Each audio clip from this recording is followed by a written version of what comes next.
Hola a todos. Bien, pues hoy vamos a hablar sobre el estoicismo, esta famosa moda que está entre la juventud masculina, sobre todo, he podido detectar últimamente.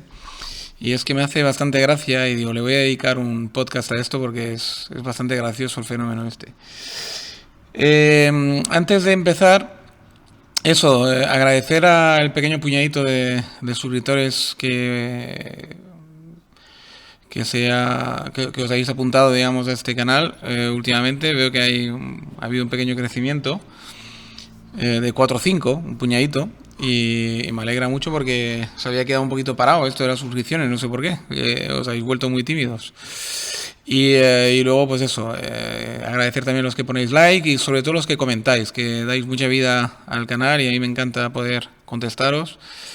Y la verdad es que siempre invito a que lo sigáis haciendo. Bien, una vez dicho esto, vamos a empezar con el turrón. El tema de la inspiración para hacer ese podcast me la dio un programa que veo a veces para reírme, más que nada porque es muy gracioso, que es el programa este del Carlos Sobera, me parece que se llama First Date. Y realmente, o First Date, si quisiéramos decirlo en inglés. Realmente es un programa muy divertido porque, para los que no lo habéis visto, es como una cita a ciegas, ¿vale? Pero todo filmado y en un plato de televisión que es un restaurante. Y realmente es gracioso porque, bueno, se citan ahí muchas parejas, ¿no? O mucha gente que busca parejas.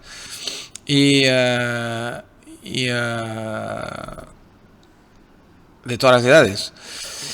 Y el otro día hubo una pareja de gente bastante joven, él tenía 30 años y ella 24, ambos procedentes de Málaga, que me hizo muchísima gracia porque ella la verdad es que era una chica pues muy guapa, la verdad, muy sexy, muy guapa.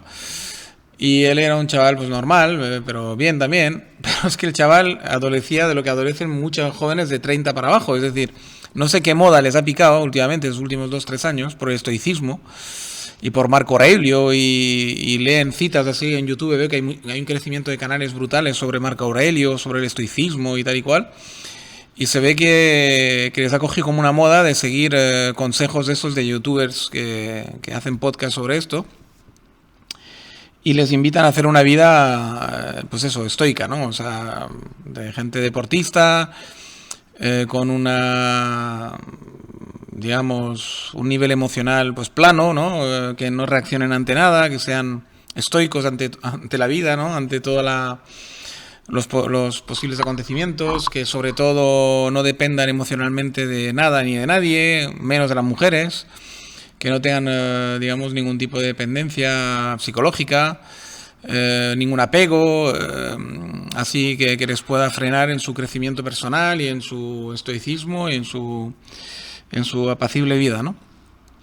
Y claro, por una parte es una interpretación errónea, en parte del estoicismo, por otra parte es una moda, porque nadie se ha leído nada de filosofía, ni se han leído a Platón, ni se han leído a Epicuro, ni se han leído a Marco Aurelio. Dudo que se la hayan leído realmente la versión original. No digo que se la tengan que leer en latín, pero dudo que se hayan leído ni siquiera una traducción bien hecha por un académico de las obras de Marco Aurelio. Y yo creo que la mayor parte de lo que se conforman son con leer citas. Y además las citas normalmente se las dictan incluso por YouTube, ¿no? En YouTube. Alguna persona que haga podcast sobre esto, ¿no?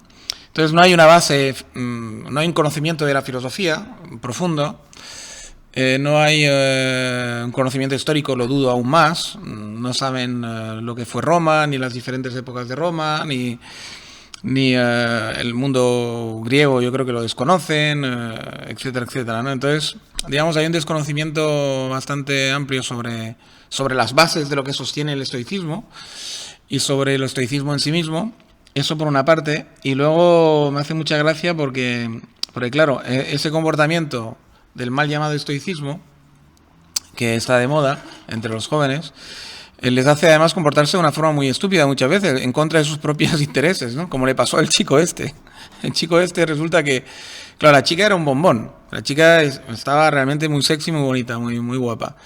Y la verdad es que no era, bueno, o al menos, o interpretó un papel, o no sé qué hizo ahí la chica, pero vamos, pareció, dio la impresión de que era una chica realmente con pocas luces, eso sí, guapa pero con pocas luces, ¿no? Guapa y sexy, pero con muy pocas luces.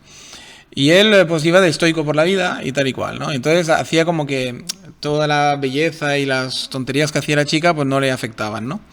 Pero claro, cuando lo mandaban al confesionario, que hay un momento que los apartan, ¿no? Y después de la cena, supongo, y les hacen hablar sobre su posible pareja, ¿no? Si es que van a decir que sí o que no, a la posibilidad de tener una segunda cita ellos solos, fuera del plató, evidentemente, ¿no? Y entonces, cuando lo pusieron a él en el confesionario, pues bueno, dijo lo previsible, ¿no? De que estaba muy buena, de que tenía varios polvos y tal, pero que era tonta, ¿no?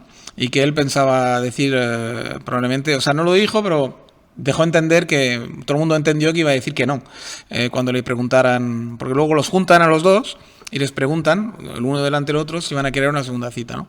Y todo hacía presagiar que iba a decir que no, porque claro, le dijo tonta, o sea, le dijo sexy pero tonta, ¿no? Y que él buscaba, según él, una relación estable y una chica, por lo tanto, con la cabeza más asentada y que quisiera una relación estable y duradera, ¿no? Y cuando a ella la pusieron en el concesionario, dijo que bueno, que le había parecido un chico soso, claro, porque como se hacía el estoico, se hacía el que nada le afectaba, pues parecía que la belleza de ella y los bailes que le hizo y unas tonterías que hizo con la lengua, etcétera, pues no le habían afectado en absoluto. Y entonces el chico se quedó como que bueno, que le dio una impresión a la chica como que del chico, bueno, o no le había gustado a ella o era un tío tonto, un poco soso, ¿no? Entonces eso hacía presagiar que ella probablemente podría decir que no también, pero no la había dejado tampoco claro que iba a decir que no. Como que le daba como una segunda oportunidad, ¿no? Y o parecía. Y cuando van al confesionario, pues bueno, claro, fue brutal porque todo el mundo pensaba, en mi familia estábamos todos haciendo apuestas, porque lo veo mucho también para hacer apuestas, a ver quién va a decir que sí, quién va a decir que no. Y todos apostamos porque él iba a decir que no. Y va y de repente y dice, bueno, yo sí tendría una segunda cita. O sea que el tío lo que quería era, evidentemente, meterla en caliente, ¿no? Y porque claro, vio la oportunidad de que un pibón como esta, yo creo que este tío, por sus características, no se la liga cada día, ni muchísimo menos. Y, y dijo que sí. Y claro, cuando le preguntan a ella, dice, no, yo no. Dice, yo no quiero tener una segunda cita, o sea que se quedó el chaval pues sin mojar. Y por lo tanto, digamos, realmente fue en contra de sus intereses, el estoicismo malinterpretado que tienen los jóvenes, ¿no? Y ese ejemplo me sirve para ilustrar que realmente cuando una persona no entiende una filosofía y no la aplica correctamente, y la aplica en plan moda y en plan estúpido, pues más bien va en contra de sus intereses que a favor, ¿no? Claro, porque ellos no, para saber un poquito y conocer un poquito, deberían los jóvenes saber un poco que las bases digamos, de la filosofía se basa prácticamente en tres familias. El origen de la filosofía, digamos, de ese tipo de separaciones que hacen, ¿no? Les voy a explicar un poquito para que se enteren un poquito de qué va el tema, ¿no? Digamos, vamos a ver. Para empezar, digamos que hay como dos corrientes muy fuertes, o había dos corrientes muy fuertes en la filosofía, siempre las ha habido y las sigue habiendo más o menos. Dos corrientes bastante fuertes en la filosofía que son las siguientes, ¿no? Hay una filosofía, así dicha, más materialista, digamos que se basa solamente en las sensaciones del cuerpo, en el cuerpo, y a través del cuerpo en los conocimientos que uno puede adquirir, científicos incluso, ¿vale? La ciencia, de hecho, nace de la corriente materialista de la filosofía. Y luego tenemos una corriente más idealista, de la que se nutre el cristianismo, entre otras, y más o menos todas las religiones, que es una filosofía, digamos, que separa muy bien, digamos, la mente, la conciencia, del cuerpo, ¿no? Y que hace una dicotomía, hace una separación entre digamos, esas dos cosas y por lo tanto traza un ideal, ¿vale? Se basa en idealismo, es decir, para ellos hay una vida después de la muerte que es mucho más ideal que la vida material, porque la vida material está llena de sufrimientos, de de padecimientos, está la muerte física, etcétera. Y ellos pues dicen que la conciencia, una vez que se separa del cuerpo, pues hay como una vida ideal, no material, que es mucho más satisfactoria, donde no hay sufrimiento, no hay muerte, etc, etc, ¿no? Entonces, de ese idealismo, de ese ideal, digamos, de esta dicotomía entre el cuerpo y la mente, ese separar el cuerpo y la mente, pues nacen prácticamente todas las religiones del mundo, y en la filosofía occidental, que es la griega, básicamente nace en Grecia, inspirada por Oriente, inspirada por Egipto. Egipto se inspira a su vez de la India, probablemente, la India y bueno, en la India yo creo que nace todo más o menos, pero sí que es verdad que China ahí compite un poco, pero no se sabe bien en qué dirección fue, pero bueno, al parecer todo apunta que en la India nacieron la mayoría de las religiones, o la idea de religión incluso, y que ahí se empezó con la separación cuerpo-mente, y que todo eso contaminó hacia el este de ellos, ¿vale?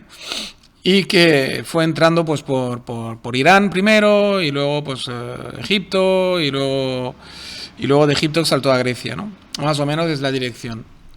Y en Grecia, pues bueno, la filosofía griega pues se basaba mucho en esas dos corrientes, ¿no? Enseguida nacieron las dos corrientes de estas, y el platonismo, por ejemplo, es un poco el representante de ese idealismo, ¿vale? Sería un poco donde ya, es decir, Platón y Sócrates son un poco los que inician ese dualismo, aunque muchos especialistas de la filosofía, estoy leyendo un libro que, por cierto, dentro de poco glosaré aquí en mi canal, que habla justamente de esto, y lo tengo muy fresco, por lo tanto, y bueno, hay mucha gente que de todas formas a Platón lo ponen como materialista, porque, bueno, por una serie de digamos, de peculiaridades y de detalles, ¿no? Pero a lo grande Platón es un idealista, ¿vale? Y es el representante, de hecho, de muchos de los primeros, digamos, eclesiásticos y los que repartieron el cristianismo se basaron en Platón para digamos, y yo diría que incluso en Aristóteles, pero para digamos repartir, o sea, para darle un cuerpo, digamos, de seriedad al cristianismo, ¿no? Para darle un toque científico al cristianismo, utilizaron a las enseñanzas de Platón para digamos, darle esa pátina un poco científica a la religión cristiana, ¿no? Cuando hacían debates, etcétera, intelectuales sobre el cristianismo, ¿no? Aparte de la fe pura, digamos, había siempre en paralelo debates entre la curia mismo, muy, muy intelectuales, ¿no? Y se cogió a Platón para justificar el cristianismo en muchos aspectos, ¿no? Y así que, digamos, y luego estaba el epicurismo, Epicuro, que es el sensual, por la sensualidad, que digamos que es el materialismo sensual, digamos, de alguna forma, es la sensualidad del cuerpo, es todo lo contrario, es coger el cuerpo como un templo, como tu templo, y realmente pues adorar a tu propio cuerpo, cuidarlo, y de alguna forma disfrutar de la salud, por lo tanto, del cuerpo mientras se pueda, antes de la vejez, y hacer de tu cuerpo pues un templo y cuidarlo con todos los mimos que cuidarías un templo, ¿no? Un altar o lo que sea de tu Dios, ¿no? Hacer del cuerpo tu Dios, de alguna forma, ¿no? Y darle todo el sensualismo que se merece y toda la importancia que se merece, y no separar mente y cuerpo, sino que unirlos todavía más fuertemente, y por lo tanto es una filosofía totalmente material, ¿no? Y dentro del epicurismo pues se hicieron varias ramas, y una de las ramas es el estoicismo, ¿no? Que digamos de alguna forma llevó esos preceptos pero al extremo, en plan militar, digamos, por decirlo de alguna forma, ¿no? Sería un poco cuidar el cuerpo, pero para hacer de él como una especie de máquina, ¿no? Insensible a los avatares de la vida, ¿no? Digamos, introducen la insensibilidad, cuando Epicuro y el epicurismo normalmente es al revés, digamos, ¿no? Quieren mantener todas las esencias del cuerpo, incluso la sensibilidad. Y luego estaría el escepticismo, que es una rama también, que viene del epicurismo, que, digamos, de alguna forma era mucho más científico. El escéptico es ese filósofo que pone en cuestión todo, incluso hasta el epicurismo, y que de alguna forma dice que hay que siempre, digamos, siempre ser escéptico ante todas las creencias, no creer en nada y ponerlo todo en cuestión constantemente para poder avanzar, ¿no? Y para poder avanzar en una... Y de hecho, de los escépticos nace el cientificismo que hoy en día practicamos, ¿no? Esa sociedad tan científica, tan racional, viene del escepticismo, que practican los científicos, de hecho. Y luego ya lo he explicado, el platonismo y tal y cual, que ya lo hemos explicado, ¿no? Entonces serían un poco las tres ramas, epicurismo, escepticismo y platonismo, que de una forma o de otra hicieron nacer todo esto. Pero el estoicismo, si bien nació del epicurismo y por lo tanto de la filosofía material, veo que a día de hoy se ha convertido, y quizás incluso antes, en una especie de platonismo, porque se ha convertido, o los jóvenes lo están convirtiendo en una especie de filosofía idealista, ¿no? Porque tienen un ideal de cómo tiene que ser, cómo hay que vivir la vida, ¿no? Y hay una forma ideal de vivir la vida para ellos, que es esa insensibilidad, esa aparente, digamos, actitud, digamos, ante la vida, una especie de dureza, una especie de impasibilidad, ¿no? Y entonces lo asocian a que esto es lo masculino, es que esa actitud es lo que realmente un hombre de verdad ha de tener. Un hombre de verdad no puede ser un histérico y emocionarse por todo, sino que tiene que ser todo lo contrario. Por tanto, hay un toque de machismo ahí rancio también. Y realmente esto les hace, pues eso, comportarse de una forma bastante estúpida, ¿no? En muchas ocasiones, como ese chico, ¿no? Con esa chica, que ese chico es lo que estaba deseando, como cualquier joven o cualquier hombre joven y hombre en general, era pues bueno, si tenía la oportunidad de tener un bombón así, pues probablemente pues acabar teniendo un placentero acto y sensual acto sexual con esa muchacha, y por su actitud estúpida de un masculinismo o masculinidad totalmente equivocada, se quedó sin hacer lo que realmente deseaba, ¿no? Que era probablemente pues poseer a esta chica, ¿no? Entonces realmente ahí nos demuestra ese pequeño ejemplo de que cuando uno no entiende una filosofía o la practica mal o la practica de forma ideal, con idealismos, en vez de con un sano escepticismo y por lo tanto de forma más científica y de forma más sensual y de forma, digamos, más flexible, se puede llegar a equivocar de una forma bastante brutal, ¿no? Por lo tanto, digamos, yo recomendaría a los jóvenes que estudiaran un poquito, que le dieran una vuelta a esto y que escucharan mi podcast, si puede ser también. Y yo creo que con ese podcast, si lo escucharan, ojalá se viralizara un poquito, porque realmente yo creo que a más de uno le permitiría tener noches bastante más gloriosas que practicando el estoicismo un poco trasnochado y malentendido, ¿no? Bueno, pues nada, yo creo que vamos a dejarlo aquí por hoy y un saludo a todos, cuidaros mucho como digo siempre y hasta el próximo podcast. Chao, chao.